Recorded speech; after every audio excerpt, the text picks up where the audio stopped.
नमस्कार, मी कीर्ती गायकवाड। स्वागत आहे आपलं आय न्यूज 28 मध्ये। चला तर मग जाणून घेऊयात महाराष्ट्रातल्या ताज्या घडामोडी। जागतिक मानवाधिकार दिनानिमित्त त्यांच्या उत्कृष्ट कार्याबद्दल API प्रदीप गीते यांना केले गेले सन्मानित। जागतिक मानवाधिकार दिनाच्या औचित्य साधून आपले मानवाधिकार फाउंडेशनच्या वतीने विविध क्षेत्रांमध्ये उत्कृष्ट कार्य करणाऱ्यांना सन्मानित करण्यात आले।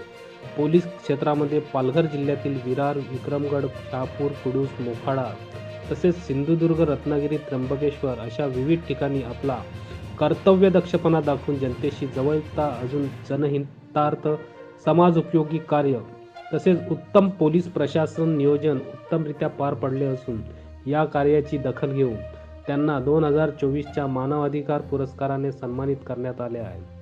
कर्तव्य दक्षतेच्या कारणांमुळे त्यांच्या पत्नीने हा पुरस्कार स्वीकारला।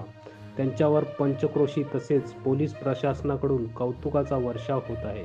वार्ताहर प्रणय प्रभाकर पाटील, पालघर जिल्हा ब्युरो चीफची रिपोर्ट। अशा बातम्या पाहण्यासाठी आय न्यूज 28 मराठीला सबस्क्राईब करा आणि नोटिफिकेशन बेल दाबा, जेणेकरून तुम्हाला प्रत्येक बातमी आधी मिळेल।